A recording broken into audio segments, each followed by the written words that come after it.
हम लोगों का पहला सवाल है कि आम के फल में खाया जाने वाला कौन सा हिस्सा होता है। पहला ऑप्शन है बाह्य फल भित्ति, जिसको हम लोग क्या कहते हैं, एपीकार्प कहते हैं। क्या कहते हैं? एपीकार्प कहते हैं। मध्य फल भित्ति यानी मीजोकार्प कहते हैं। अंतः फल भित्ति यानी एंडोकार्प कहते हैं। इनमें से कोई नहीं। तो हम लोगों का जो है सही जवाब हो जाएगा मध्य फल भित्ति हो जाएगा। यानी कि जो आम होते हैं, मैंगो होते हैं, और मैंगो का वैज्ञानिक नाम क्या होता है, मैंजीफेरा इंडिका होता है। तो इसमें जो बीच वाला जो हिस्सा होता है ना, वो क्या होता है, मांसल होता है, जिसको हम लोग क्या कहते हैं, मीजोकार्प कहते हैं, यानी मध्य फल भित्ति कहते हैं। तो यही क्या होता है, एडेबल पोर्शन होता है, यानी कि एडेबल बना होता है, खाने वाला हिस्सा होता है। तो इसमें क्या है आपका मीजोकार्प, यानी कि मध्य फल भित्ति क्या होता है, मांसल होने के कारण यह क्या होते हैं, खाने वाला भाग होता है। तो हम लोगों का सही जवाब हो जाएगा मध्य फल भित्ति। ठीक है, चलिए अगला सवाल है कि समसूत्री विभाजन किस में होता है। यानी कि समसूत्री को हम लोग क्या कहते हैं, माइटोसिस डिवीजन कहते हैं। तो पहला ऑप्शन है कायिक कोशिका में होता है, जनन कोशिका में होता है, इन दोनों कोशिकाओं में होता है, या इनमें से किसी में भी नहीं। तो हम लोग का सही जवाब क्या हो जाएगा, कायिक कोशिका में। यानी कि जो वेजिटेटिव सेल्स होते हैं उसमें क्या मिलता है देखने को, समसूत्री विभाजन मिलता है, जिसको हम लोग माइटोसिस सेल डिवीजन कहते हैं। ठीक है, चलिए अगला सवाल है, कहता है कि बिना निषेचन के फल बनने की प्रक्रिया को हम लोग क्या कहते हैं। कहता है कि बिना निषेचन यानी कि विदाउट फर्टिलाइजेशंस के फल बनेंगे तो यह जो है ना प्रक्रिया क्या कहलाएगी। पहला है आपका पॉलीकार्पिक कहलाएगा, पार्थिनोकार्पिक कहलाएगा, पोमोकार्पिक कहलाएगा, इनमें से कोई नहीं। तो हम लोग का सही जवाब क्या हो जाएगा, क्या कहलाएगा, पार्थिनोकार्पिक कहलाएगा। यानी कि एक ऐसे फल जो बिना निषेचन के बनते हैं उसको क्या कहते हैं हम लोग, पार्थिनोकार्पिक कहते हैं। चलिए अगला सवाल है कि इनमें से किस में आंतरिक निषेचन नहीं होता है। देखिए समझना है कि आंतरिक निषेचन नहीं होता है तो भैया क्या होता है, बाह्य निषेचन होता है। क्या होता है, बाह्य निषेचन होता है। आपको ध्यान में रखना होगा कि जब निगेटिव प्रश्न पत्र पूछे जाएंगे ना, तो यहाँ पर आपको पहले क्या करना होगा, सेलेक्ट कर लेना होगा कि हम लोग किस ओर जाएंगे, किसका आंसर जो है क्या होगा। तो आंतरिक निषेचन नहीं होता है तो बोले तब क्या होता है भैया, तो बाह्य निषेचन होता है। तो हम लोग को चुनना है बाह्य निषेचन किस में होता है, पक्षियों में होता है, मेढकों में होता है, स्तनपायी में होता है, या इनमें से किसी में भी नहीं।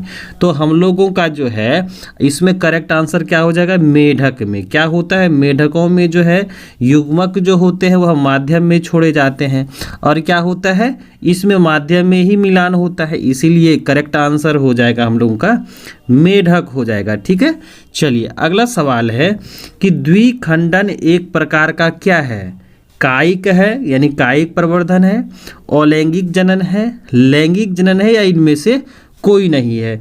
तो क्या होगा, द्विखंडन एक प्रकार का क्या है, अलैंगिक जनन है ना, जिसमें क्या होता है सिंगल पेरेंट सेल्स भाग लेते हैं, है ना। चलिए अगला सवाल है, इनमें से कौन अंडज है। अंडज हम लोग किसको बोले, ओवीपेरस को बोले। किसको बोले, ओवीपेरस को बोले। ओवीपेरस का मतलब क्या होता है, एक ऐसे जीवधारी जो क्या देते हैं, अंडे देते हैं, तो उसको हम लोग क्या कहते हैं, ओवीपेरस एनिमल्स कहते हैं। तो देखिए पहला ऑप्शन से एकिडना है, कंगारू है, गाय है, इनमें से कोई नहीं। तो हम लोगों का करेक्ट आंसर क्या हो जाएगा, एकिडना। क्या हो जाएगा, एकिडना। चलिए अगला सवाल है कि इनमें से पूरे जीवन में एक ही बार पुष्पित होते हैं। आपको यहाँ पर चुनना है कि ऐसा कौन सा पौधा है जो पूरे जो है जीवन में एक ही बार फूल देते हैं। जैसे कि आपका बांस है, आम है, तार है, या इनमें से कोई नहीं। तो हम लोग का सही जवाब क्या हो जाएगा, बांस में। ये क्या होते हैं, एक ऐसे घास की प्रजातियां हैं जो जल्दी जल्दी बढ़ती हैं ना, फास्ट ग्रोइंग होती हैं, और इसमें एक बार फल लगने के बाद ना इसकी क्या हो जाती हैं, डेथ हो जाती हैं। इसीलिए हम लोग इसको क्या कहते हैं, मोनोकार्पिक कहते हैं। क्या कहते हैं, मोनोकार्पिक। तो ये भी बात याद रखना है, क्या रखना है, मोनोकार्पिक पिक, ठीक है, मोनोकार्पिक। तो एक बार जो है फल लगेंगे पौधों में और पुनः यह क्या हो जाएंगे, उन पौधों की डेथ हो जाएंगी। तो हम लोग का करेक्ट आंसर क्या हो जाएगा, बांस। ठीक है, चलिए अगला सवाल है, निम्नलिखित में कौन द्विगुणित संरचना है। द्विगुणित यानी कि डायप्लॉइड स्ट्रक्चर्स है। तो देखिए पहला है पराग है, अंड है, ए और बी दोनों है, युग्मनज है।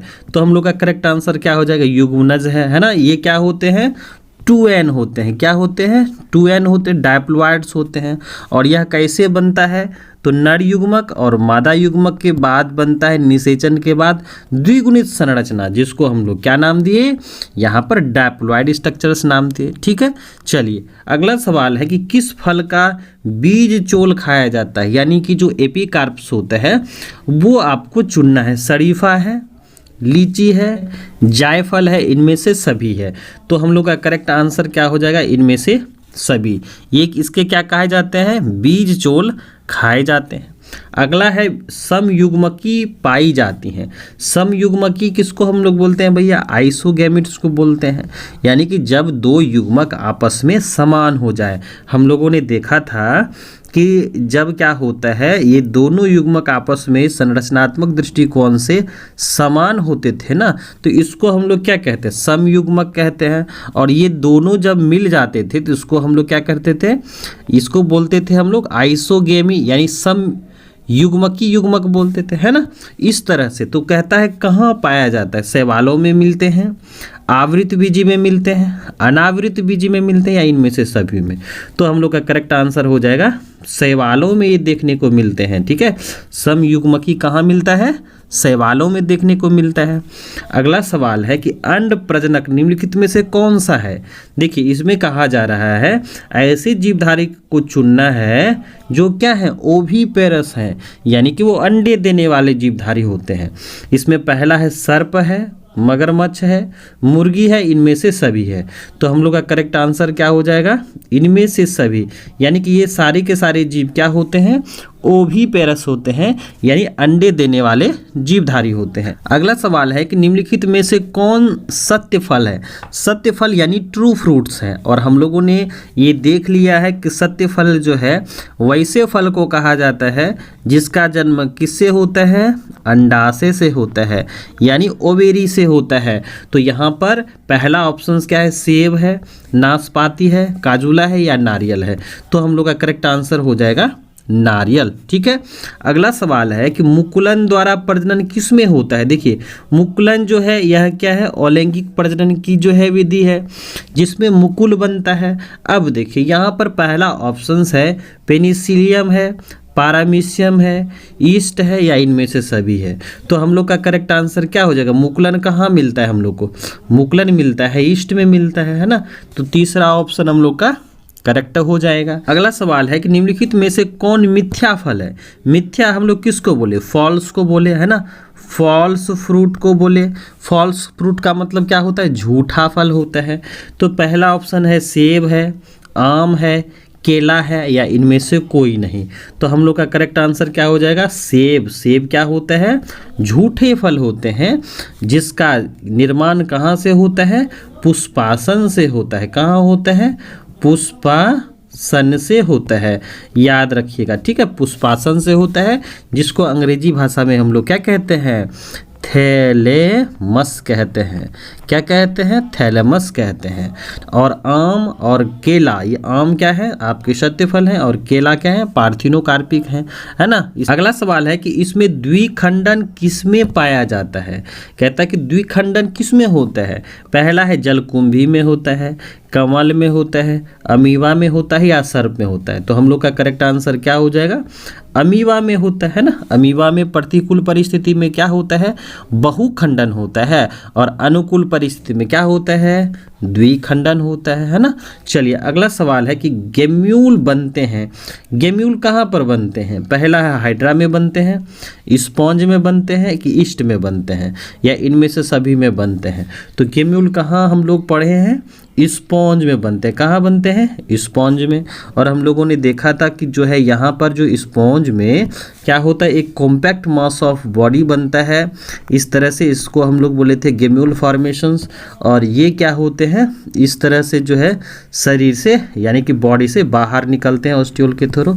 तो यहाँ पर क्या होता है, गेम्यूल फॉर्मेशन कहाँ देखने को मिलता है, स्पॉन्ज में यानी पोरीफेरा में देखने को मिलता है। हाइड्रा में क्या होता है, मुकुलन विधि द्वारा होता है ना, मुकुल बनते हैं। और ईस्ट में भी क्या होते हैं, मुकुल बनते हैं। ये दोनों किसके एग्जाम्पल्स हैं, बाह्य मुकुलन के हैं। और स्पॉन्ज किसके हैं, आंतरिक मुकुलन के उदाहरण हैं। ठीक है, चलिए अगला सवाल है, निम्नलिखित में से सही का चुनाव करना है आपको। इसमें से कौन सा जो है ना पेयर यानी जोड़ा जो है वह सही है। पहला है स्पॉन्ज में जूस पोर्स बनता है। देखिए पहला कहता है स्पॉन्ज में जूस पोर्स बनता है। हम लोगों ने अभी तुरंत देखा कि स्पॉन्ज में क्या बनता है, आपके गेम्यूल बनते हैं, है ना, गेम्यूल्स बनते हैं, तो ये तो नहीं होगा, है ना। अब अगला है कि पेनिसिलियम में गेम्यूल बनते हैं। देखिए पेनिसिलियम और एस्परजिलस में हम लोग का क्या बनता है, बीजाणु बनता है ना। इस तरह से जो हम लोग देखे थे ऑफलाइन क्लास में, यहाँ पर जो है स्पॉन्ज ये आपका जो है पेनिसिलियम एस्परजिलस में क्या बनता है, बीजाणु निर्माण होता है, कोनिडिया फॉर्मेशन होते हैं, इस तरह से, है कि नहीं।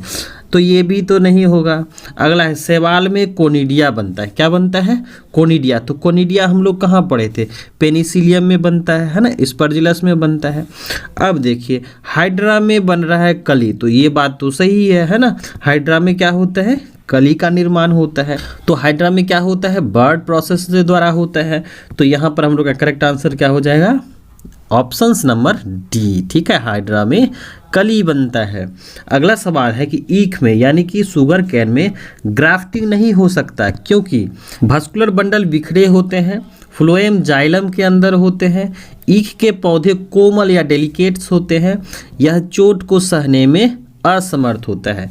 तो हम लोग का करेक्ट आंसर हो जाएगा भास्कुलर बंडल क्या होते हैं, बिखरे मिलते हैं, है ना, यानी कि ऑप्शंस नंबर ए करेक्ट हो जाएगा। अगला सवाल है कि किसके लिए लैंगिक प्रजनन जिम्मेदार होता है। पहला ऑप्शन है द्विगुणित अवस्था को बनाने के लिए, आइडेंटिकल यंग्स वंश के सृजन हेतु, और विकासवाद में कोई भूमिका नहीं, या हैप्लॉइड अवस्था को बनाने के लिए। देखिए यहाँ पर कहता है कि लैंगिक प्रजनन जो है ना जिम्मेदार होता है किसके लिए भैया, 2n अवस्था बनाने के लिए, जिसको हम लोग जाइगोटिक कह सकते हैं, इस तरह से। ठीक है, अब आइडेंटिकल वंश को हम लोग क्या बोलते हैं, क्लोन कहते हैं। क्या कहते हैं, क्लोन बनाने के लिए होता है, तो नहीं। विकास में कोई भूमिका नहीं, हाँ भाई होता है इसका। ठीक है, तो इस तरह से जो है हैप्लॉइड अवस्था को बनाने के लिए तो नहीं। तो हम लोग का करेक्ट आंसर क्या हो जाएगा, द्विगुणित अवस्था को बनाने हेतु, यानी कि करेक्ट आंसर हो जाएगा फर्स्ट। ठीक है, चलिए अगला सवाल है कि पुदीना जो होता है यानी मिंट जो होता है कायिक प्रवर्धन है किसका है भाई। तो यहाँ पर है अंतःभूस्तरीय सकर्स का है, रनर का है, ऑफसेट है, या राइजोम है। तो हम लोग का करेक्ट आंसर क्या हो जाएगा, सकर। क्या हो जाएगा, सकर हो जाएगा। अंतःभूस्तरीय है जो क्या है, स्टेम का मॉडिफिकेशंस है। चलिए अगला सवाल है कि साख यानी साइकोन को वृंत यानी स्टोक पर लगाया जाता है। जो हम लोगों ने ग्राफ्टिंग प्रोसेस देखा था कि ग्राफ्टिंग प्रोसेस में हम लोग क्या करते हैं, दो पौधों के अलग अलग हिस्से को हम लोग इस प्रकार से जोड़ते हैं ताकि दोनों पौधा जो है एक ही पौधों के रूप में विकसित हो, है ना। जिसमें से क्या होता था, ये जो है सूट सिस्टम बनाते थे, सूट सिस्टम बनाते थे, और ये क्या करता था, रूट सिस्टम बनाता था। तो इसको हम लोग क्या कहते हैं, स्टोक कहते हैं। इसको हम लोग क्या कहते हैं, साइकोन कहते हैं। तो अब सवाल पढ़िए, ये कहता है साइकोन को स्टोक पर लगाया जाता है। इस प्रकार ग्राफ्ट किए वृक्ष के फल किस पर निर्भर करेंगे। तो किस पर निर्भर करेंगे भैया, तो साख पर करेगा, स्टोक पर करेगा, दोनों पर करेगा, या इनमें से कोई नहीं। तो हम लोग का करेक्ट आंसर क्या हो जाएगा, साइकोन पर करेगा। किस पर करेगा, साइकोन पर करेगा। चलिए अगला सवाल है कि अगुणित कोशिका के संलयन की प्रक्रिया को हम लोग क्या कहते हैं। कहता है हैप्लॉइड कोशिकाएं जो होती हैं इसके मिलने की प्रक्रिया को हम लोग क्या कहते हैं। पहला है कोशिका चक्र कहा जाता है, अर्धसूत्री विभाजन कहते हैं, समसूत्री विभाजन कहते हैं, या साइनगेमी कहते हैं। तो हम लोग का करेक्ट आंसर क्या हो जाएगा, साइनगेमी कहा जाता है। अगला सवाल है कि डैश में पत्तियों के खंडों द्वारा कायिक प्रवर्धन होता है। कहता है कि पत्तियों में जो खंडन होता है, पत्तियों के द्वारा जो प्रजनन होता है, कायिक प्रजनन होता है, किस में होता है? एगेब में होता है या कैलेंचो में होता है? ब्रायोफाइलम या कैलेंचो में होता है? एस्पारागस या ब्रायोफिलम में होता है? या क्राइजेंथियम या एगेब में होता है? तो हम लोगों का करेक्ट आंसर क्या हो जाएगा? ब्रायोफाइलम या कैलेंचोई में जो है ये आपको देखने को मिलता है। अगला है उभयलिंगी प्राणी कौन सा है? इसमें मुर्गी है, सांप है, ए और बी दोनों है, या केचुआ है? तो हम लोग का करेक्ट आंसर क्या हो जाएगा? केचुआ। यानी केचुआ क्या है? उभयलिंगी प्राणी होते हैं जिसमें नर और मादा प्रजनन अंग क्या होते हैं? दोनों होते हैं। ठीक है, चलिए हम लोग जो है यहाँ पर क्या करते हैं, उभयलिंगी के लिए एक वर्ड्स इस्तेमाल करते हैं जिसको हम लोग क्या कहते हैं? हर्माफ्रोडाइट। क्या कहते हैं? हर्माफ्रोडाइट। क्या कहते हैं? हर्माफ्रोडाइट। क्या करते हैं? हर्माफ्रोडाइट। तो याद रखिएगा ये बात, ठीक है। हर्माफ्रोडाइट कहिए, बाइसेक्सुअल कहिए या उभयलिंगी कहिए, ठीक है, एक ही चीज है। चलिए अगला है कि निम्नलिखित में कौन द्विलिंगी संरचनाएं होती है? द्विलिंगी यानी कि डायप्लॉइड स्ट्रक्चर्स होती हैं। पहला है अंडाणु, शुक्राणु, युग्मनज या इनमें से सभी। तो हम लोग का करेक्ट आंसर क्या हो जाएगा? युग्मनज। युग्मनज कोशिकाएं कैसे बनती हैं? तो नर युग्मक और मादा युग्मक के संयुग्मन से नर युग्मनज कोशिकाएं बनती हैं, जो कैसी होती हैं? 2n होती हैं, डायप्लॉइड्स होती हैं। इसको हम लोग मान सकते हैं शुक्राणु कोशिकाएं, अंडाणु कोशिकाएं, ये जब मिलती हैं तो द्विगुणित संरचना युग्मनज बनाती हैं। और युग्मनज से क्या होता है? भ्रूण का विकास होता है, जिसको हम लोग क्या कहते हैं? भ्रूणोद्भव कहते हैं। ये हम लोग देख चुके हैं। अगला सवाल है कि जन्म से लेकर प्राकृतिक मृत्यु तक के बीच की अवस्था को हम लोग क्या कहते हैं भैया? पहला है जीवन काल कहते हैं, जीवन चक्र कहते हैं, कायिक अवस्था कहते हैं या सभी कहते हैं?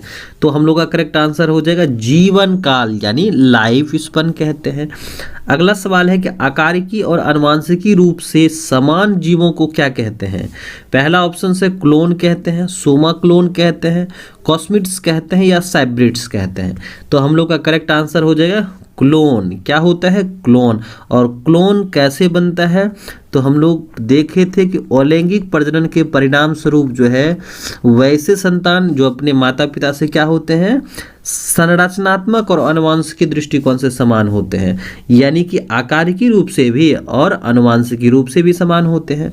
तो ऐसे उत्पन्न जीवों को हम लोग क्या कहते हैं? क्लोन कहते हैं। ठीक है, चलिए अगला सवाल है अमीबा में प्रजनन किस प्रकार का होता है?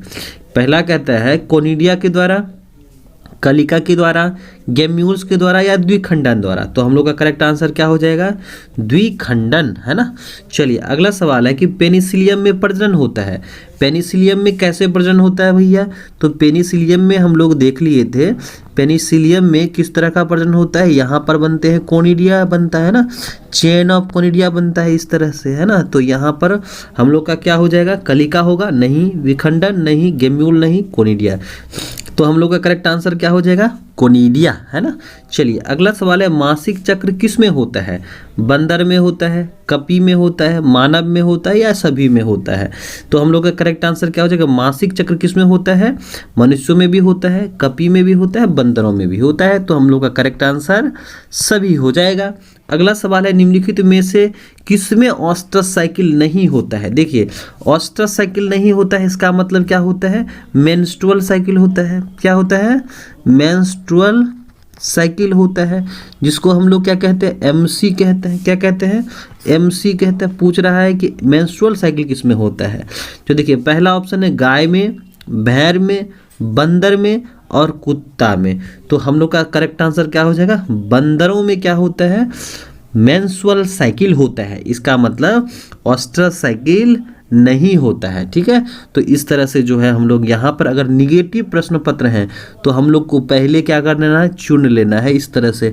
ऑस्ट्रस साइकिल नहीं होगा तो क्या होगा? मेंस्ट्रुअल साइकिल होगा, है ना। चलिए अगला सवाल है कि निम्नलिखित में से कौन द्विलिंगी नहीं है?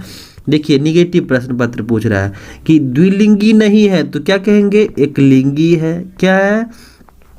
एकलिंगी है। तो एकलिंगी अब हम लोग को चुनना है। पहला है फीता कृमि, कुत्ता, जोंक और स्पॉन्ज।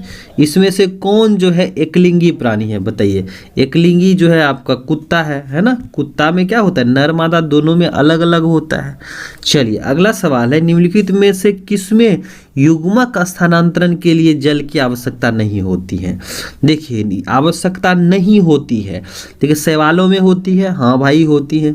ब्रायोफाइटा में हाँ होती है, इसीलिए ना हम लोग इसको क्या कहते हैं, उभयचर कहते हैं। टेरिडोफाइटा में होती है, हाँ। जिम्नोस्पर्म में, तो हम लोग का करेक्ट आंसर क्या हो जाएगा, जिम्नोस्पर्म। ठीक है।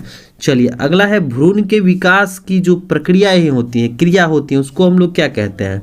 यहाँ पर पूछा जा रहा है भ्रूण निर्माण के जो है ना, या भ्रूण विकास की जो क्रियाएं होती हैं उसको हम लोग क्या कहते हैं। पहला है विविपेरी कहते हैं, पार्थिनोजेनेसिस कहते हैं, इम्ब्रायोजेनेसिस कहते हैं, या स्पोरोजेनेसिस कहते हैं। तो हम लोग का करेक्ट आंसर क्या हो जाएगा, इम्ब्रायोजेनेसिस, यानी भ्रूणोद्भव। क्या हो जाएगा, भ्रूणोद्भव हो जाएगा, है कि नहीं, भ्रूणोद्भव। चलिए अगला सवाल है कि युग्मक के संलयन को क्या कहते हैं, यानी कि जो मिलान होता है, फ्यूजन होता है, उसको क्या कहते हैं। पहला है परागन कहते हैं, सिनगेमी कहते हैं, पार्थिनोजेनेसिस कहते हैं, या स्पोरोजेनेसिस कहते हैं। तो हम लोग का करेक्ट आंसर क्या हो जाएगा, सिनगेमी। क्या हो जाएगा, सिनगेमी। अब देखिए परागन क्या होता है, तो परागकण का परागकोश से निकलना और वर्तिकाग्र तक पहुंचना परागन कहलाता है। पार्थिनोजेनेसिस क्या कहलाता है, एक ऐसे जीव होते हैं जिसमें क्या होता है, बिना निषेचन के जो है जीव उत्पन्न होते हैं, तो उसको क्या कहते हैं हम लोग, पार्थिनोजेनेसिस कहते हैं, है ना। क्या कहते हैं, पार्थिनोजेनेसिस। देखिए पार्थिनो मना होता है विदाउट, ठीक है, जेनेसिस मना होता है फॉर्मेशन यानी निर्माण। तो एक ऐसे जीव जो बिना निषेचन के पैदा होते हैं, है ना, उसको क्या कहते हैं हम लोग, पार्थिनोजेनेसिस कहते हैं। और स्पोरोजेनेसिस यानी स्पोर्स फॉर्मेशन होंगे। तो सवाल है कि युग्मक के संलयन को क्या कहते हैं, तो क्या कहेंगे, सिनगैमी। ठीक है। अगला सवाल है कि किसमें आंतरिक निषेचन होता है ना। देखिए मछली, तो इसमें क्या होता है, बाह्य निषेचन होता है, यानी कि युग्मक माध्यम में छोड़े जाते हैं। उभयचर में और शैवालों में ये सब के सब क्या है, बाह्य निषेचन करने वाले जीव हैं। लेकिन आवृतबीजी यानी पुष्पी पौधों में क्या होता है, आंतरिक निषेचन होता है। तो हम लोग का करेक्ट आंसर हो जाएगा डी, है ना, आवृतबीजी। अगला सवाल है, निम्नलिखित में कौन अंडज नहीं है। अंडज नहीं है मतलब क्या होता है, वो जरायुज होते हैं, यानी एक ऐसे जीव जो बच्चे उत्पन्न करते हैं। तो पहला है सर्प है, मुर्गी है, घड़ियाल है, मानव है। तो हम लोग का करेक्ट आंसर क्या हो जाएगा, मनुष्य यानी मानव हो जाएगा। इनमें किसमें केवल एक ही बार अपने जीवन काल में पुष्प खिलते हैं, एक ही बार खिलना है। तो पहला ऑप्शन है बांस में, आम में, लीची में, जामुन में। हम लोग का करेक्ट आंसर क्या हो जाएगा, बांस, है ना। बांस में क्या होता है हम लोग का, एक ही बार जो है फूल लगता है। अगला है प्रकंद का एक उदाहरण है, बताइए। लहसुन, नींबू, अदरक और प्याज। तो करेक्ट आंसर क्या होगा भैया, अदरक, है ना, राइजोम होता है ये। अगला है पेनिसिलियम नामक कवक में अलैंगिक जनन मुख्य रूप से किस संरचना के द्वारा होता है। देखिए पेनिसिलियम में किसके द्वारा होता है, मुकुलन बनता है, विखंडन होता है, कोनिडिया होता है, गेम्यूल बनता है। तो क्या होगा, कोनिडिया फॉर्मेशंस होता है। क्या होता है, कोनिडिया का निर्माण होता है। अगला है, इनमें कौन ठहरे हुए पानी में उगकर ऑक्सीजन खींच लेता है। पहला है जलकुंभी, हाड्डिला, कमल और धान। तो हम लोग का करेक्ट आंसर हो जाएगा जलकुंभी। क्या है, जलकुंभी खींच लेता है। अगला है, गीमा द्वारा प्रजनन होता है किसमें। पहला है उच्च श्रेणी के पौधों में, निम्न श्रेणी के जंतुओं में, कुछ ब्रायोफाइटा में और स्तनधारियों में। तो गीमा का निर्माण कहाँ होता है, तो ब्रायोफाइटा के सदस्यों में होता है। हम लोग ये देख चुके हैं, है ना। गीमा क्या होता है, एक प्याली नुमा संरचनाएं होती हैं जो ब्रायोफाइटा जैसे शरीर इस तरह से होता है ना, ब्रायोफाइटा का शरीर यहाँ पर द्विशाखित होता है और यहाँ पर क्या मिलता है, कप लाइक स्ट्रक्चर मिलता है जिसको बोलते हैं हम लोग गीमा। क्या बोलते हैं, गीमा का निर्माण कहते हैं। तो गीमा का निर्माण कहाँ होता है, ब्रायोफाइटा की डॉर्सल बॉडी पर होता है, यानी कि करेक्ट आंसर ब्रायोफाइटा हो जाएगा। ठीक है। चलिए अगला सवाल है कि द्विनिषेचन का परिणाम होता है, क्या होता है, बीज पत्र होता है, बीजांड काय होता है, भ्रूण पोष होता है या भ्रूण होता है? तो करेक्ट आंसर हो जाएगा भ्रूण पोष। क्या होता है? भ्रूण पोष। और याद रखिएगा ये कैसे होते हैं? त्रिगुणित होते हैं। क्या होते हैं? त्रिगुणित होते हैं। ठीक है, चलिए अगला सवाल है, एक निम्नलिखित में से कौन एकलिंगी है? आपको चुनना है यूनिसेक्सुअल। क्या चुनना है? यूनिसेक्सुअल यानी एकलिंगी जीवधारी चुनने हैं। पहला है सरसों, अड़हुल, पपीता, इनमें से कोई नहीं। तो हम लोग का करेक्ट आंसर क्या हो जाएगा? पपीता। पपीता में क्या होता है? यानी कि नर और मादा जो है वो अलग अलग पौधों में लगते हैं। अगला है अंडाणु बनने की प्रक्रिया को क्या कहते हैं, या विधि को हम लोग क्या कहते हैं? अंड जनन कहते हैं, अंडाशय कहते हैं, अंडोत्सर्जन कहते हैं और मादा जनन कहते हैं। तो करेक्ट आंसर क्या हो जाएगा? अंडाणु बनने की प्रक्रिया को हम लोग क्या कहते हैं? अंड जनन कहते हैं। क्या कहते हैं? अंड जनन कहते हैं। अगला है शुक्राणु बनने की क्रियाविधि को हम लोग क्या कहते हैं? शुक्राणु जनन, मादा जनन, युग्मक जनन या अंग जनन कहते हैं। तो करेक्ट आंसर हो जाएगा शुक्राणु जनन कहते हैं। अगला है अलैंगिक जनन में कितने जीव भाग लेते हैं? 1, 2, 3 या एक भी नहीं। तो करेक्ट आंसर हो जाएगा एक सिंगल पेरेंट सेल्स लेते हैं ना, इसलिए इसको हम लोग क्या कहते हैं? जनकीय प्रक्रिया कहते हैं। क्या कहते हैं? जनकीय प्रक्रिया कहते हैं, है कि नहीं? जनकीय प्रक्रिया यानी पेरेंटल प्रोसेस कहते हैं। अगला है एक ही पुष्प के भीतर पराग कोशों से परागकणों का वर्तिकाग्र तक पहुंचना क्या कहलाता है? देखिए एक पुष्प है, जैसे मान लीजिए कि ये हम लोग का पुष्प का डंठल है, यहाँ पर जो है हम लोग को क्या है? कैलिक्स वाला भाग है। इसमें क्या है? फीमेल वाला पोर्शंस है, इसमें क्या है? मेल पोर्शंस है कि नहीं? यहाँ पर जो है वो आपका कोरोला वाला भाग है। ठीक है, इस तरह से। तो अब कहता है एक ही पुष्प के भीतर, है ना, एक ही पुष्प के भीतर अगर परागन की प्रक्रियाएं हों तो उसको हम लोग क्या कहते हैं? स्वपरागन कहते हैं, अंडोत्सर्जन कहते हैं, पर परागन कहते हैं, निषेचन कहते हैं। तो क्या होगा? स्वपरागन होगा ना, स्वपरागन सेल्फ पॉलिनेशन होगा। चलिए अगला सवाल है अंडाशय से अंड निकलने की प्रक्रिया को क्या कहते हैं? जब अंडाणु जो है कोशिका अंडाशय से निकलेगी तो क्या कहलाएगी? अंड जनन कहलाएगी, अंडोत्सर्जन कहलाएगी, रजो चक्र कहलाएगी या शुक्राणु जनन कहलाएगी? तो करेक्ट आंसर हो जाएगा क्या? अंडोत्सर्जन। क्या कहलाएगी? अंडोत्सर्जन। देखिए जब जनन लिखा हुआ रहेगा ना तो इसका मतलब निर्माण, फॉर्मेशन, बन रहा है। उत्सर्जन, देखिए निकलने की प्रक्रिया को उत्सर्जन कहते हैं और ये साइक्लिक चेंजेज होता है। और शुक्राणु जनन क्या है? शुक्राणु बनने की प्रक्रिया है। तो करेक्ट आंसर अंडो उत्सर्जन हो जाएगा। ठीक है, चलिए अगला सवाल है कि मानव मादा में अंडे का निषेचन कहाँ होता है? पहला है अंडाशय में होता है, गर्भाशय में होता है, योनि मार्ग में होता है या फेलोपियन नलिका में होता है? तो करेक्ट आंसर क्या हो जाएगा? फेलोपियन नलिका में होता है। यानी कि ये जो फेलोपियन नलिकाएं होती हैं इस तरह से, ये क्या है? आपके ओवेरीज हैं, यानी कि अंडाशय हैं। ये जो अंडे बनाएगी और यहाँ पर क्या होगा? उसका मिलान होगा यानी निषेचन होगा फेलोपियन नलिका में। तो अगला सवाल है कि माता द्वारा दिए गए युग्मक और पिता द्वारा दिए गए युग्मक के संलयन से क्या बनता है? देखिए माता यानी फीमेल के द्वारा जो युग्मक है क्या है? अंडाणु कोशिकाएं हैं, है ना। और जब पुरुष है यानी कि पिता द्वारा युग्मक तो क्या है? शुक्राणु कोशिकाएं हैं, है ना, शुक्राणु कोशिकाएं हैं। अब कहता है दोनों जब मिल जाएंगे तो उससे क्या बनता है? तो उससे क्या बनता है भैया? युग्मनज बनता है। क्या बनता है? युग्मनज बनता है। चलिए अगला सवाल है कि वह प्रक्रिया जिसके द्वारा नर युग्मक और मादा युग्मक बनते हैं, यानी नर और मादा दोनों युग्मक बनते हैं, तो बनने को हम लोग क्या कहते हैं? जनन कहते हैं। क्या कहते हैं? जनन। और बन रहा है युग्मक, तो क्या हो जाएगा? युग्मक जनन। क्या हो जाएगा? युग्मक जनन। युग्मक बन रहा है ना, तो क्या कहेंगे? युग्मक जनन कहेंगे।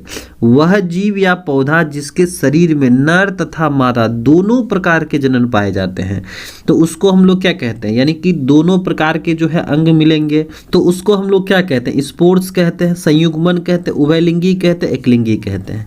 तो करेक्ट आंसर क्या हो जाएगा? उभयलिंगी कहलाएगा, है ना। किस प्रकार के जनन करने वाले प्राणियों में अधिक विभिन्नताएं देखने को मिलती हैं? देखिए लैंगिक जनन, अलैंगिक जनन, युग्मक जनन और कायिक जनन, है ना। तो हम लोग का करेक्ट आंसर क्या हो जाएगा, लैंगिक जनन में सबसे ज़्यादा डाइवर्सिटी यानी वेरिएशंस देखने को मिलती हैं। अगला सवाल है कि वह प्रक्रिया जिसके अंतर्गत जीव समजात शिशुओं को जन्म देकर अपनी प्रजाति को निरंतर बनाए रखती हैं, तो प्रक्रियाएं क्या कहलाती, देखिए जनन कहलाती हैं, अलैंगिक जनन कहलाती हैं, अलैंगिक जो है लैंगिक जनन कहलाती है और युग्मक जनन कहलाती है। तो यहाँ पर कहता है कि वह प्रक्रिया जिसके जीव समजात अपने जैसे शिशुओं को जन्म देते हैं, तो उस प्रक्रिया को हम लोग क्या कहते हैं, जनन कहते हैं, रिप्रोडक्शंस कहते हैं। अगला है जंतु जो शिशुओं को जन्म देते हैं उसको क्या कहते हैं, अंडज, जरायुज, उभयचर या द्विलिंगी। तो करेक्ट आंसर क्या हो जाएगा, शिशुओं को जन्म देते हैं, बच्चे पैदा करते हैं, तो उसको क्या कहेंगे, जरायुज। अगला सवाल है कि निम्नलिखित में से किसमें बिना निषेचन द्वारा प्रजनन की क्षमता होती है, तो मकड़ी में होती है, गाय में होता है, मधुमक्खी में होता है या केचुआ में होता है। तो करेक्ट आंसर क्या हो जाएगा, मधुमक्खी में होता है ना। और इस प्रकार का जो जनन होता है उसको हम लोग क्या कहते हैं, पार्थिनोजेनेसिस कहते हैं। क्या कहते हैं, पार्थिनोजेनेसिस कहते हैं, याद रखिएगा। कभी कभी पूछ दिया जाता है पार्थिनोजेनेसिस क्या है, तो कहेंगे यह क्या होता है, एक ऐसे प्रक्रियाएं होती हैं जिसके द्वारा क्या होता है, बिना निषेचन के एक जीव शरीर का निर्माण होता है, उसे हम लोग क्या कहते हैं, पार्थिनोजेनेसिस कहते हैं। या नहीं तो जब जीव जो है बिना निषेचन के ही उत्पन्न होते हैं ना, तो उसको हम लोग क्या कहते हैं, पार्थिनोजेनेसिस कहते हैं।